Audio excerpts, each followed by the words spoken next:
So last week was the anniversary of my first full year of journaling, and I can truly say that it has drastically changed my life for the better.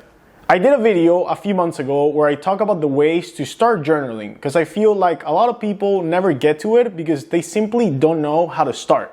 And after doing it for a year, I actually sat down and listed the 5 ways that it has changed my life. And I'll be sharing them with you so you can hopefully relate, and if you haven't done so you can start journaling yourself.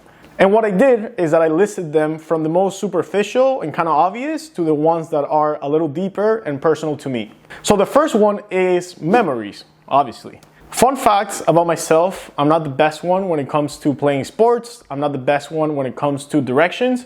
But when it comes to remembering random events that happen at a certain night, or even the pieces of clothing that people were wearing the first time I met them, I'm actually really good at that.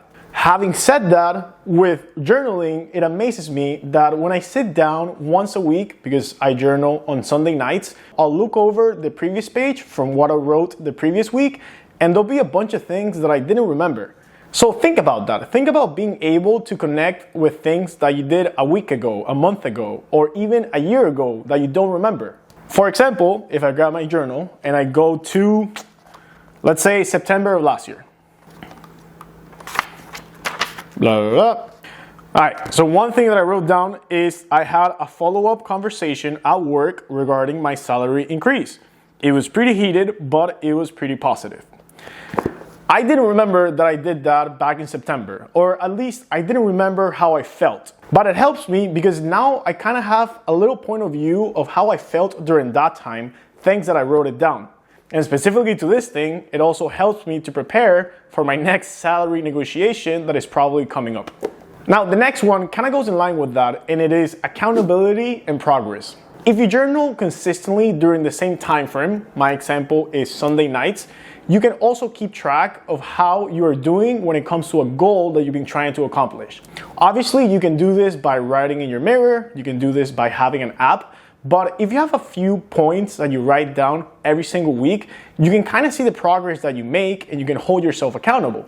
For example, for me, I do 2 things when it comes to this. I'm tracking my weight because I want to lose a few pounds. And number 2, and Barney does this as well, we write down every single week what is the subscriber count in our YouTube channel. It helps us to both see the progress when we look back and also see the weeks that we're improving and stay motivated, and the weeks that we're not doing that well and try to figure out why that was. And trying to figure out what that was, it gets to my third point and maybe my favorite one, which is forced thinking. So think about the last time you told someone that you have to sit down and think about it. Now, ask yourself, did you actually sit down and think about it?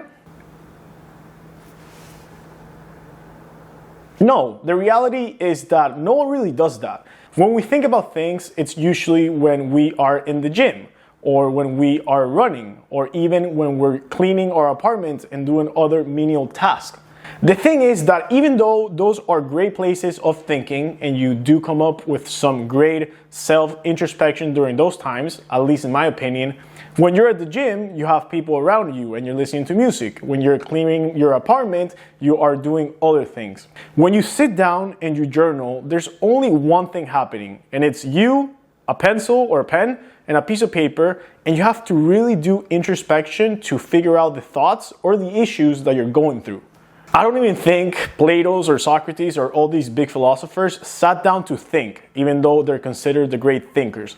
What they did is that they sat down and they wrote things like The Republic.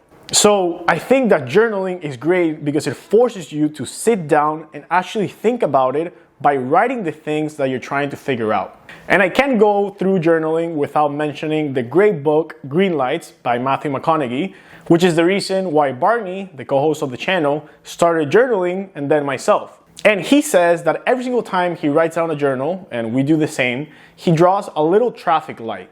And he either calls it a red, a yellow, or a green. The big focus that I've realized is that it's the most important to really try to sit down and write down the reds of those really hard times that you might be going through here and there. So for me, in a full year of journaling, I only had one red light. And what I did is that even though it was hard because I was going through a hard time, I sat down and I wrote it. Because I think it's important that we remind ourselves what it felt to feel bad during the times that we're feeling really good. And also, and perhaps the most important reason, is that it will show you that those red lights will most likely become a green light in the future. So that's exactly what I did. That day that I was feeling really down because something had happened, I got home and I made it a focus to sit down and document it. And I can safely say, and very happily, that it actually became a green light just 2 months ago. So it's important that we remind ourselves what the bad times feel like, and we also see the progress of when they actually become a good time. Because at the end, they all will. And the last one for me for journaling is that it has helped me avoid living in autopilot. My biggest fear in life, my biggest worry, is not money, it's not family, it's living my life in autopilot. It's that fear of waking up one day in 2 decades and feeling that my entire life just went through without me making a meaningful change. And by journaling, by sitting down and having to write down how I'm doing with my goals, how I feel, and why I feel a certain way, it has helped me avoid being an autopilot. There's a great quote that I love that says that any goal without a plan is just a dream. So what I do, I wrote down my goals. It can be on a yearly basis or it can be in a long-term basis. And every single time I sit down, I usually have 2 to 3 goals. I try to write down how I'm doing for that. And this is what helps me to be accountable, to try to make a progress. And like I said, avoid living in autopilot. So hopefully these 5 reasons help you. And if you haven't done so, hopefully you join the journaling gang. And if you have any things you found out yourself, please leave them in the comments because I will love to check them out. Thank you so much for watching, and I'll see you next time. Peace.